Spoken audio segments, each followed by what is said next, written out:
Salamu kwa wote popote pale mnapotazama na kusikiliza sauti hii. Hii ni sauti ya Hamisi Mizigo, mwanafunzi wa mzaliwa wa pili Zulula 100 ambaye ndiye mwalimu pekee na wa kweli kwa nyakati hizi ambazo tunaishi. Ndugu zangu, ninamshukuru Loba, muumba pekee wa kweli. Maana kupitia neno lake ameruhusu kwamba niwe tena mbele yenu kwa siku ya leo. Nashukuru pia mzaliwa wa pili Zulula 100 ambaye ndiye mwalimu wetu anayeturejeshea ukweli wa asili ambao ulifichika kwa karne nyingi, tukaishi kuzubaishwa, kudanganywa, lakini kila jambo lina wakati wake, na huu ni wakati wa kurejea katika misingi halisi ya maisha ya kiroho, ule ukweli wa asili ambao ulifichika kwa karne nyingi. Sasa tunaupokea tena. Ni mzaliwa wa pili Zulula 100 ambaye anaturejeshea ukweli halisi. Na kabla ya kuendelea, ndugu zangu, kwanza ninapenda kutambulisha vyombo vyetu vya kiroho, yaani vitabu mbalimbali ambavyo ni maandiko ya asili ya kweli, usahihi wa historia kama zilivyotendeka, na ni mzaliwa wa pili ambaye ameturejeshea maandiko hayo ambayo yalifichwa kwa karne nyingi. Kwanza kabisa nina Karata DMC. Hiki ni kitabu cha maajabu, upande uliofichika wa Biblia, Karata Mbale. Na pia kuna Biblia yenyewe, Karata Mbale, kama unavyoiona hapa nyuma yangu.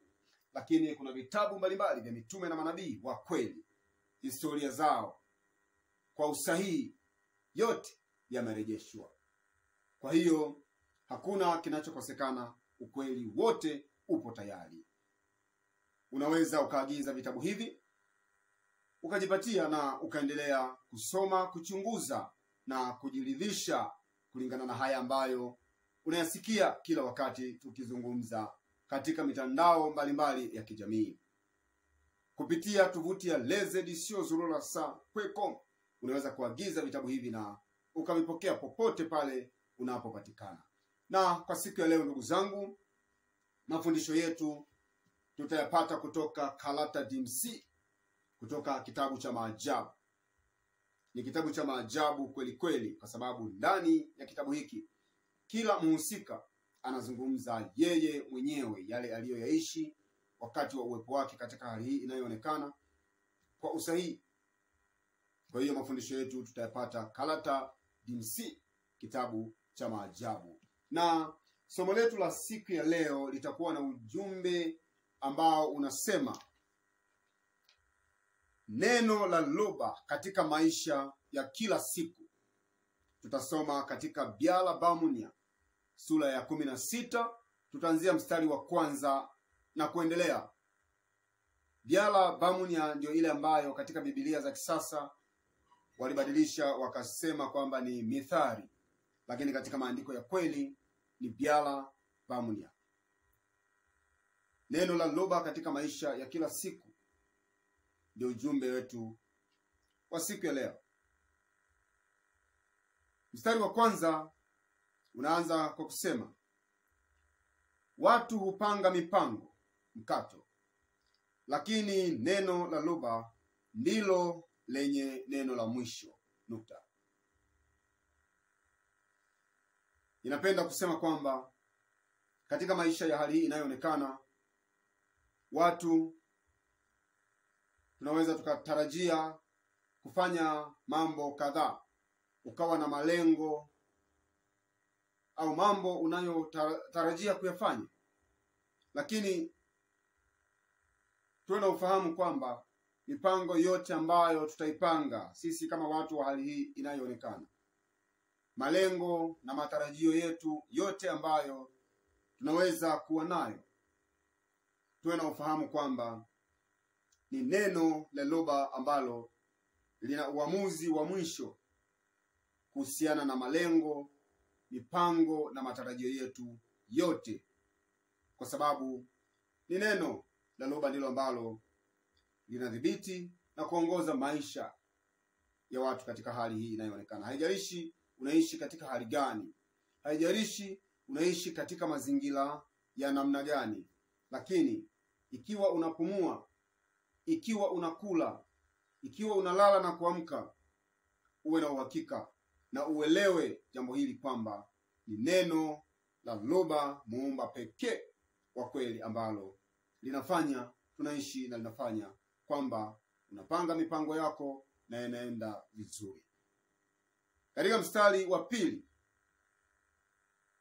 kila mtu hufikiri kwamba siku zote anatenda kwa usahihi mkato, lakini neno la Loba linajua undani wa moyo, katika mabano ufahamu wa moyo. Ndiyo, kila mtu katika kila anachokifanya anaweza kufikiri kwamba anafanya kwa usahihi. Lakini nini kinakufanya useme kwamba unafanya kwa usahihi? Bila shaka unatakiwa kufikiri ama kutafakari kile unachokifanya ni kulingana na nini ili useme kwamba unafanya kwa usahihi.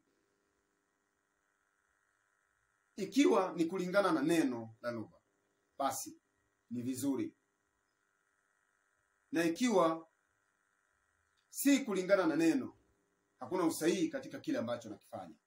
Ndio maana mstari huu unasema kila mtu hufikiri kwamba anafanya kila kitu kwa usahihi, bali ni neno la Loba ambalo linajua undani wa moyo wa kila mmoja wetu, yani ufahamu wa moyo wa kila mmoja wetu, kile kilichojificha katika ufahamu wa ndani wa moyo wako, neno linajua. Kwa hiyo ili useme kwamba unachokifanya ni usahihi, hakikisha kwamba unafanya mambo, unatenda mambo, unapanga mipango yako na kufanya shughuli zako kulingana na neno. Ndio maana ujumbe wetu ni neno la Loba katika maisha ya kila siku. Je, ni nini ambacho kinaongoza maisha yako, kaka yangu, dada yangu? Nini ambacho kinakuongoza katika kutenda kwako kwenye maisha yako? Je, ni mifumo au misingi ya dini fulani? Dini ambayo ilianzishwa wakati fulani ndiyo ambayo inaongoza maisha yako? Dini ambayo ni desturi ya wanadamu, wazungu au Waarabu, ndiyo inayoongoza maisha yako? Na unafikiri kwamba uongozi wa maisha yako katika dini ndio usahihi? Ukifikiri hivyo, ndugu yangu, unajidanganya wewe mwenyewe, kwa sababu ukweli halisi ambao uliongoza maisha ya wazee wetu tangu awali, kabla ya uwepo wa dini zote ambazo zipo katika hali inayoonekana, ndio huu ambao unausikia. Ni neno la Loba ambalo liliongoza maisha yao. Kwa hiyo walitenda, waliweka mipango yao kwa kuongozwa na neno la Loba. Waliweka maisha yao yaongozwe na neno la Loba.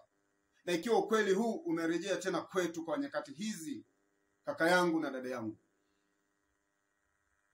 maana yake tunatakiwa kukubali ukweli huu, kupokea ukweli huu na kuweka ukweli huu uwe kiongozi wa maisha yetu. Tuna neema kubwa, ndugu zangu. Tunaishi kipindi cha ajabu sana. Wewe kaka yangu, wewe dada yangu ambaye unasikiliza ujumbe huu, na kwa wewe ambaye tayari umekubali kuishi kulingana na neno, umekubali kuishi chini ya fundisho la kweli ambalo ni ukweli unaotolewa na Mzaliwa wa Pili Zulula 100. Unaona bado kuna sehemu kubwa ya ndugu zetu wa Afrika kwanza weusi, lakini pia watu au wanadamu wa rangi zingine wanavyozubaishwa katika hizo dini, wanavyozubaishwa katika mambo yasiyo na maana, wanavyohangaika na kuhama dini hii kwenda dini hii wakidhani kwamba wanatafuta ukweli. Sote tunaona, na sehemu kubwa kati yetu tumetoka kwenye hizo dini. Mimi ni miongoni mwa waliotoka kwenye hizo dini, nimetumika sana kwenye hizo dini. Kwa hiyo ninapozungumza kuhusu dini hizo, naelewa ni nini ambacho ninakizungumza. Ni kuzubaishwa ambako watu wanazubaishwa. watu wanafarijiwa kwa mambo ambayo sio halisi, watu wanatishwa na kupewa mafundisho yatakayowatia hofu ili wabaki tu katika hizo dini kama wafungwa, walee watoto wao katika hizo dini, na wanawaacha watoto wao katika misingi ya kidini ambayo ni dhidi ya ukweli. Lakini maisha halisi ya kiroho, kaka yangu, dada yangu, ni maisha ambayo yanaongozwa na neno la toba, neno la kweli, ukweli halisi ambao hautetei dhambi katika kipengele chochote, ambao unamuongoza mtu katika maadili mazuri, misingi mizuri ya maisha ya kiroho, ambayo hatima yake ni uzima wa milele, longe la bwindea. Na ni ukweli huo, sio mwingine, ni huu ambao unausikia kila wakati. Ni ukweli ambao unatoka kwa Muleki, yani mwalimu mzaliwa wa pili Zulula 100, ambaye yupo katika hali hii inayoonekana kwa wakati huu, ndiye ambaye anatulejeshia ukweli huu wa asili. Tuwe na ufahamu, kaka yangu na dada yangu. Katika mstari wa 3, weka wazi kazi yako kwa loba katika maombi mkato, nawe utatimiza miradi yako kulingana na neno lake. Katika mstari huu anaposema weka wazi kazi yako kwa loba katika maombi, hamaanishi kwamba uende umweleze loba kwamba hajui, kwamba loba hajui ni nini unatarajia, ni nini unapanga kufanya. Hapana, bali ni kupenda kusema kwamba katika kila kitu ambacho unakifanya, iwe ni mradi wako fulani, biashara yako fulani, mpango wowote ambao uko nao ambao ni halali kulingana na ukweli, weka katika maombi, weka neno la loba mbele. Ruhusu neno liwe kiongozi katika miradi yako, katika mipango na matarajio yako. Na anamaliza kusema nawe utatimiza miradi yako kulingana na neno lake, kulingana na neno. Miradi yako, mipango, malengo ambayo uko nayo, ikiwa ni halali kulingana na ukweli, basi weka neno liwe mbele, weka neno liwe msingi, ili likuongoze upate kutimiza na kutekeleza kila kitu katika majukumu yako, katika maisha yako kwa ujumla, kulingana na ukweli. Tuwe na ufahamu katika haya yote, kaka zangu na dada zangu. Na katika mstari wa 4 unaendelea kusema kila kitu kilifanyika kwa nia mahususi mkato, na baada ya anguko mkato. Waovu pia wana siku yao ya maafa inayosababishwa na demon za ushawishi wa ukanushaji wa maisha ya kila siku yasiyolindwa. Nukta. Tuelewe jambo hili vizuri, ndugu zangu. Mstari huu unaanza kusema kila kitu kilifanyika kwa nia mahususi. Hii ni kupenda kusema kwamba uumbaji wote, loba kupitia neno lake, chochote ambacho ameumba, tunachojua na ambacho hatujui, yote yalifanyika kwa nia ambayo ni nzuri. Lakini baada ya anguko kuna mabadiliko ambayo yalitokea na yanaendelea kutokea. Ndio maana kuna matokeo mengine ambayo ni mabaya yanayotokana na mambo ambayo tunajua yaliumbwa. Sasa kwa watu ambao hawana ufahamu sahihi wa mambo ya kiroho, hawana ufahamu sahihi wa sababu ya kila jambo, wanadhani kwamba baadhi ya mambo ambayo yanaonekana ni mabaya au yanayoleta matokeo mabaya kwamba yaliumbwa ili yalete matokeo mabaya, yaliumbwa ili yawe mabaya. Hapana. Nitatoa mfano katika jambo hili kidogo. Wengi tunajua kuhusiana na upinde wa mvua. Upinde wa mvua ni alama mojawapo kati ya alama za kiungu ambazo huonekana wakati fulani, wakati mvua inakaribia kunyesha. Kwa mfano, kwa baadhi ya maeneo huwa kunaonekana huo mkanda wenye rangi tofauti tofauti katika anga linaloonekana, ambao tunautambua kwa jina la upinde wa mvua. Na hata unaposoma katika Biblia za kisasa, licha ya kwamba ndani yake kuna uongo na mikanganyiko mingi, lakini kwa baadhi ya mambo ambayo yanaeleweka, mojawapo ni hilo kwamba huu mkanda ambao ni upinde wa mvua, kuonekana kwake lilikuwa ni agano la kimungu kwa mujibu wa Biblia, kati ya watu duniani pamoja na muumba wao, kwamba ni agano kwamba hatatoa tena adhabu ya maji ya gharika kama alivyofanya wakati ule. Kwa hiyo ilikuwa ni alama tu ambayo ni nzuri, yenye maana nzuri tu, haina tatizo lolote. Lakini angalia kwa wakati huu ambao tunaishi. Tunaona sasa shetani mlima bobe, roho mbaya, ulimwengu wa giza la kichawi, wamebadilisha matumizi, wamebadilisha ujumbe katika alama hiyo. Sasa hivi wale wanaotetea mapenzi ya jinsia moja, kufuru, uchafu ambao hawakubaliki popote, ndio wamechukua hiyo alama, wanatengeneza bendera zao na wanaitumia kama ni alama ya utambulisho wao. Kwa hiyo kwa vizazi vitakavyokuja baadaye, huenda watakapoiona hiyo alama moja kwa moja, wanaona moja kwa moja ubaya, wanaona moja kwa moja kufuru, wanaona moja kwa moja uchafu wa mambo ya mwanaume kwa mwanaume, mambo ya jinsia moja, jambo ambalo uhalisia wake hauko hivyo. Alama hii ipo katika uumbaji na ipo kwa nia njema kabisa, kwa maana iliyo nzuri kabisa, lakini kwa sababu ya anguko, tunaona ulimwengu wa giza la kichawi unabadilisha baadhi ya mambo ambayo ni mazuri kuwa mabaya. Hata dini ambazo leo zipo nyingi, wamekopi mfumo wa maisha ya kiroho ambayo wazee wetu weusi zamani za mababu zetu walikuwa wakiuishi: kukusanyika pamoja, kupata mafundisho ya kiroho, maarifa ya kiroho, kupewa historia za wazee ambao waliwahi kuishi zamani za kale, ili vijana wa nyakati hizo wawe na ufahamu na wafuate mienendo yao. Angalia leo watu wanakusanywa katika majengo atakayoyaita makanisa. Ni nini kinachoendelea huko? Ngoma tu, ndingili ndingili ndingili, na mambo yasiyo hata na maana.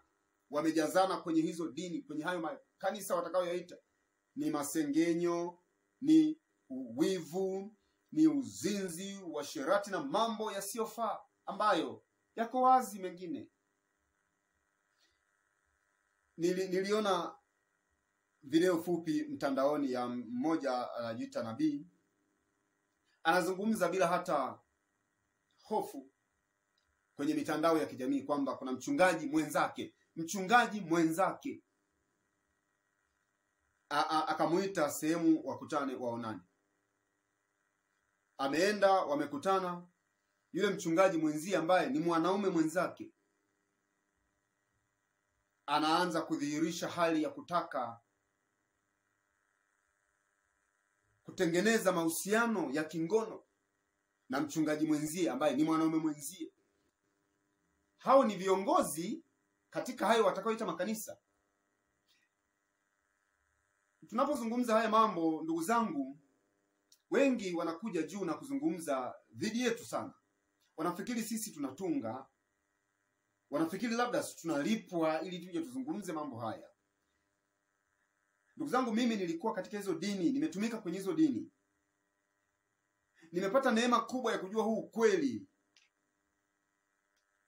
Nimepata neema ya kupokea fundisho hili la kweli, ukweli halisi ambao ni Mzaliwa wa Pili Zulula 100 aliyoleta. nimepata neema ya kuelewa kwamba huu ni ukweli, na nakuja mbele yenu kuzungumza, kuwashirikisha, ili kila mmoja atumie hekima, atumie mantiki yake kuchunguza mambo haya. Hivi ni baadhi tu ya vitu ambavyo vinaonekana kwenye hayo watakaoita makanisa, misikiti, kwenye hizo dini. Ndugu zangu, uchafu unaotendeka huko ni wa kupindukia. Hebu angalia sasa huu mfano niliotoa. Iko hiyo video katika mitandao. Huyu anajiita yeye kwamba ni nabii, anazungumza kama ni mchungaji mwenzake, mwanaume mwenzake. Anamuita waonane na anadhihirisha hali ya kutaka waingie katika ngono ya jinsia moja.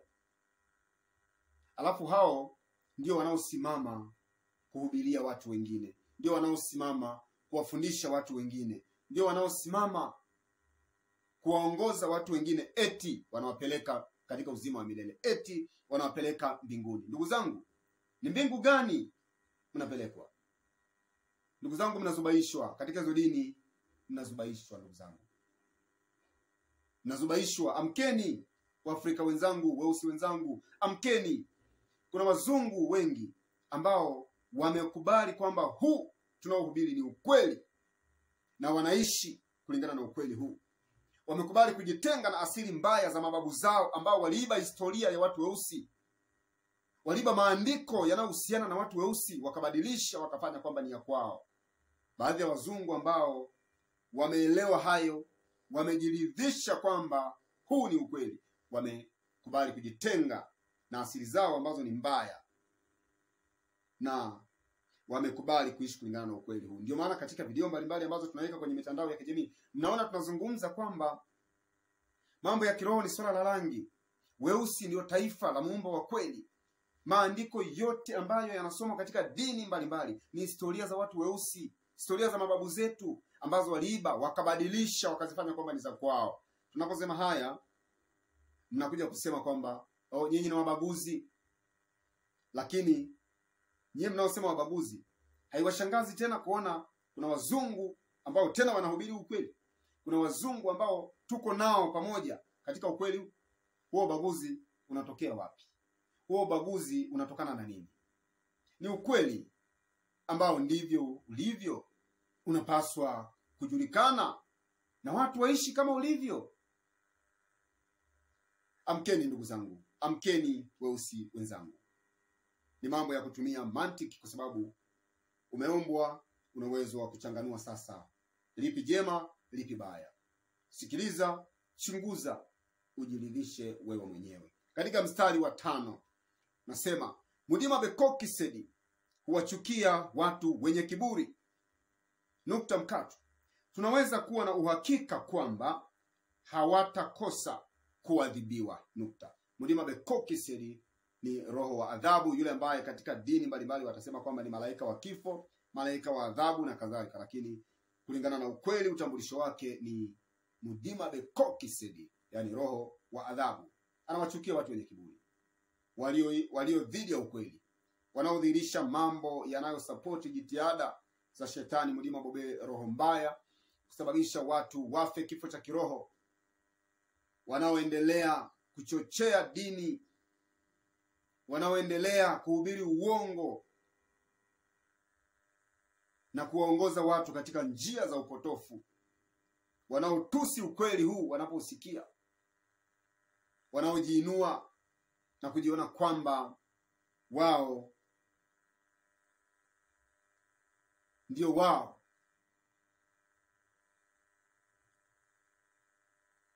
Wengi wanajua kwamba wapo katika uongo, lakini wanaendelea kuhubiri uongo kwa sababu ya kutetea maslahi. Na hili ni jambo hatari sana. Kujua kwamba chakula hiki kina sumu,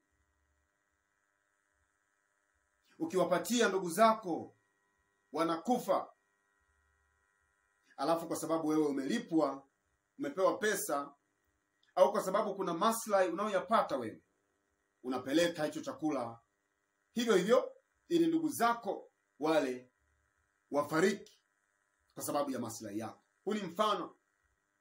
Wengi mnajua kwamba mnachohubiri hizo dini ni uongo. ni mambo ya kuundwa, ni biashara za wakoloni. Mnajua hilo jambo.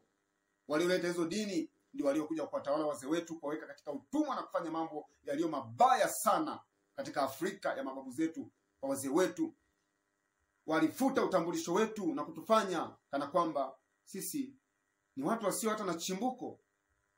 Mnajua hayo yote, lakini mnaendelea kuhubiri hizo dini, mnaendelea kueneza uongo wao, mnaendelea kupeleka katika maisha ya watu uongo, ile hali mnajua kwamba ni uongo, kwa sababu ya maslahi yenu, kwa sababu wanawapatia sapoti za pesa, misaada mbalimbali. Ni hatari sana kufanya jambo baya ukiwa na ufahamu kwamba kile unachokifanya ni kibaya. Lakini wapo wengi pia ambao wameingia humo kwa mkumbo, hawajui chochote, hawajui misingi, chimbuko la hizo dini, hawaelewi kitu chochote. Wao wanafuata tu mkumbo. Kwa hiyo unaposikia mafundisho haya, unaposikiliza ukweli huu, chukua muda wa kuchunguza, alafu chagua njia ambayo ni nzuri. Fanya maamuzi ambayo yataleta matokeo mazuri kwa maisha yako ya baadaye, kwa sababu katika kila kitu ambacho mtu anakifanya kuna matokeo. Kila kitu ambacho anakifanya kina matokeo. Ukifanya jambo baya, tarajia matokeo na ambayo ni majuto kweli kweli. Na ukifanya jambo ambalo ni zuri, tarajia matokeo pia ambayo ni mazuri, ni furaha kwako. Ndio maana Mudima Bekokise yupo. Yote yanayoendelea yupo, anatazama. Kila kinachoendelea anatazama. Dhamira yako inakwambia kwamba unachohubiri ni uongo, lakini kwa sababu ya maslahi unaendelea kuhubiri. Mudima Bekokise anatazama. Wako maaskofu, wako wachungaji, wako watu wengi ambao walikuwa katika hizo dini, walikuwa wanahubiri uongo, wanafundisha watu uongo. Wamechunguza ukweli huu na wamepata neema ya kupenya na kujua kwamba huu ni ukweli. Wamestop na wamekubali kuishi kulingana na ukweli. Tuko nao. Fanya tu maamuzi. Usiseme watu watakuchukuliaje, watu watakuonaje. Hao ni watu. Hatima yako ya kiroho, Muumba wa kweli aliyekuumba, anayekupatia pumzi ya uhai, haumuogopi, haumuheshimu. Unaogopa watu na kuheshimu watu. Fanya maamuzi ambayo ni mazuri, ndugu yangu. Katika mstari wa 6 nasema, kwa wema na uaminifu mkato mtu anaweza kurekebisha kosa. Nukta. Kwa kuheshimu loba, kwa hofu ya heshima anayostahili mkato mtu huepuka kufanya mabaya. Narudia. Kwa wema na uaminifu mkato mtu anaweza kurekebisha kosa. Nukta. Kwa kuheshimu loba, kwa hofu ya heshima anayostahili mkato mtu anaepuka kufanya mabaya. Ikiwa nia yako ni njema na unapenda kweli watu wamjue Muumba wa kweli, watu wabadilike, waishi maisha sahihi ya kiroho, watu wawe wazuri, kuanzia wewe mwenyewe, acha kuhubiri uongo, acha kufundisha watu uongo. Chunguza haya mafundisho, chukua haya mafundisho ya kweli, hubiri watu kwenye hilo kanisa unaoliita kanisa. Hao watu ambao wanakutegemea kwamba wewe ni kiongozi wao, wanategemea kwamba wewe ndio unawaongoza katika njia kuelekea uzima. Ikiwa nia yako ni njema, ni kuhubiri ukweli. Ikiwa nia yako ni kufanya watu wafikie wokovu wa kweli, hubiri ukweli. Acha propaganda.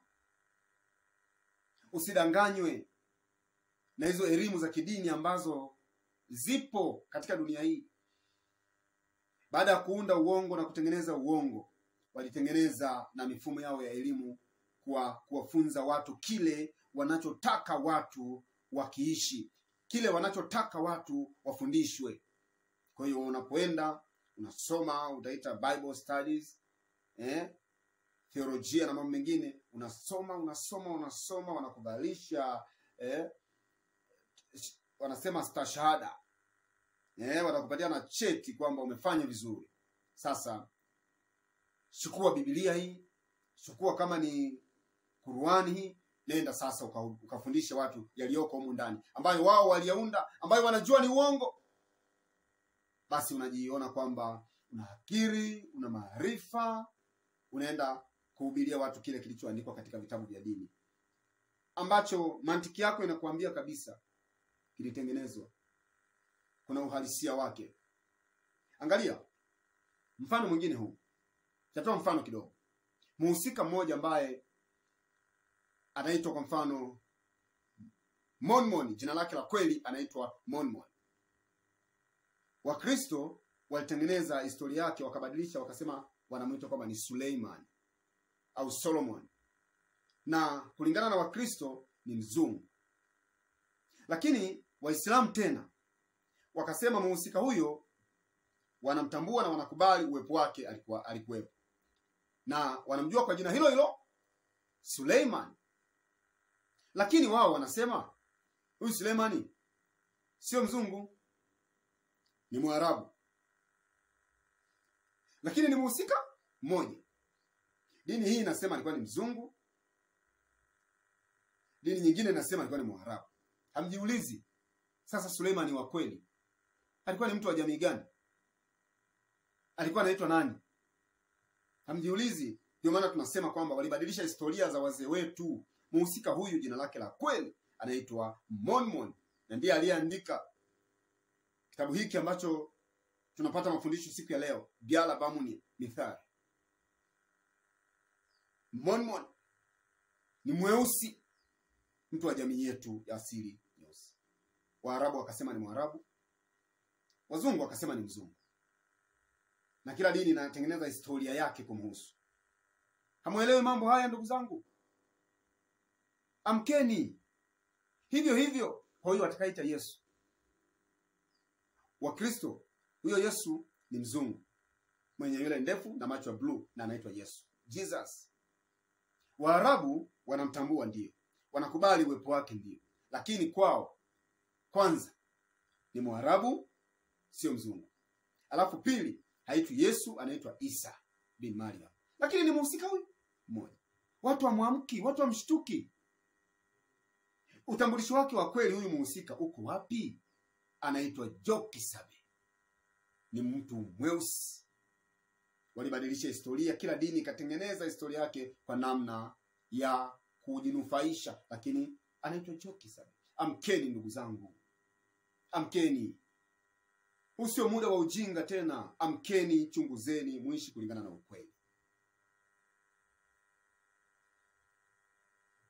Katika mstari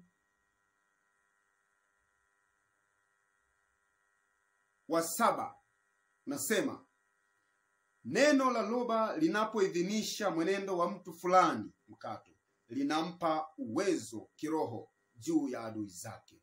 Yaani ikiwa unakubali ukweli, unaposikia mafundisho ya kweli, unaposikia ukweli halisi wa maisha ya kiroho, na unakubali kuishi kulingana na ukweli wenyewe, na unaweka neno la loba liwe kiongozi wa maisha yako, likuongoze katika kuenenda kwako, katika kutenda kwako, katika kuongea kwako, na mfumo wa maisha yako kwa ujumla uongozwe na neno la loba. Na neno linapokuidhinisha, yani kukubali uadilifu wako, kukubali uaminifu wako, linakupatia nguvu, linakupatia uwezo juu ya adui zako, juu ya demon za aina mbalimbali, juu ya kila aina ya udhirisho wa matukio mabaya. Neno la loba linakupatia uwezo kiroho wa kushinda mambo ambayo ulipokuwa katika hizo dini alikuwa anakushinda. Upo katika dini bado unapiga punyeto, upo katika dini bado unaangalia video za ngono, upo katika dini umeoa bado una mwanamke mwingine au wanawake wengine, unahubiri katika hizo dini bado una wanawake wengine. Upo ni kiongozi wa dini, ni mchungaji, unajiita nabii, lakini unajihusisha na mapenzi ya jinsia moja, kama mfano wa yule anaitwa nabii au anayejiita nabii. na huyo mchungaji mwenzake ambao amejisema mwenyewe katika mitandao ya kijamii. Au walifanya au wanafanya au hawakufanya, sisi hatujui, lakini alikuja akasema yeye katika mitandao ya kijamii kama ni mchungaji mwenzie alimuita, wakakutana, na anaonyesha kwamba anataka mapenzi ya jinsia moja. Maana yake moja kwa moja, mmoja kati yao anajihusisha direct na mapenzi ya jinsia moja, na ni mchungaji, ni kiongozi wa watu. Kwa hiyo ulipokuwa katika dini, na wengi wapo katika dini, ndugu zangu, upo kwenye dini bado unafanya mambo ambayo ni mabaya, bado mwenendo wa maisha yako na mfumo wa maisha yako ni mchafu, hauna utofauti na wanaokesha ba, hauna utofauti na machangudoa, lakini upo kwenye dini, upo kwenye kanisa, ni kiongozi wa dini. Kwa nini mambo hayo yanakushinda kuyaacha? Kwa nini dhambi bado zimekukandamiza? Ulimwengu wa giza la kichawi bado una control maisha yako na kukuendesha wanavyotaka, lakini upo kwenye dini? Ni kwa sababu upo katika uongo. Yaani upo katika ulimwengu wao, upo katika mfumo wao wa maisha. Unapotoka kwenye hizo dini na kukubali fundisho la kweli, ukweli halisi wa maisha ya kiroho, ndio huu ambao unausikia, ambao hauhusiani na mambo ya dini. Haya ni maisha ya kiroho. Na unapokubali ukweli huu na neno hili la kweli linapochukua uongozi kwenye maisha yako, na linapokuidhinisha na kukubali uadilifu wako, hakika narudia, hakika unakuwa ni mtu mwingine tofauti, unakuwa ni mtu mpya. Naelewa ninachokisema. Katika mstari wa 8, afadhali mshahara mdogo unaopatikana kwa uaminifu kuliko mapato makubwa kutokana na shughuli zenye shaka. Ndiyo, ni afadhali ufanye shughuli ambazo ni za halali, zinazokupatia mshahara wa halali, uwe ni mdogo lakini ni wa halali. Na hii imenikumbusha, kuna ndugu yangu alinishirikisha historia yake kidogo. Alikuwa anafanya kazi mpaka sasa kwenye kampuni fulani za madawa, maabara hizi. Sasa wakubwa wake wakawa wanamshinikiza kuidhinisha vifaa, kwamba vimetumika vifaa kadhaa, ile hali havijatumika idadi hiyo ya vifaa. Anaidhinisha matumizi ambayo sio ya halali, sio kweli. Alafu wakati wa mgawanyo naye anapata asilimia fulani za fedha. Kwa hiyo akawa anapata pesa, anarudi nyumbani na pesa za kutosha. Lakini wakati anaendelea kusikiliza mafundisho na kukubali mafundisho haya, na alipokubali kuishi kulingana na ukweli huu, alipokubali kikamilifu kwamba neno hili liongoze maisha yake, yani alipoingia kikamilifu katika tema ama ujumbe wetu wa siku ya leo, neno la Loba katika maisha ya kila siku, alikataa kwamba hapana, siwezi tena kuendelea kuidhinisha matumizi ya vifaa ambayo sio ya kweli, udanganyifu, uongo. Siwezi kuendelea kuidhinisha mambo ambayo sio ya halali. Na neno lilimpa nguvu ya kukataa hiyo hali, na neno lilimpa nguvu ya kulizika na kipato chake, na hilo ni jambo ambalo ni jema. Unaweza ukapitia hali kama hiyo na ukaingia hofu kwamba huenda nitafukuzwa kazi, huenda mapato yangu sasa yatakuwa ni ya chini, sasa itakuwa namna gani?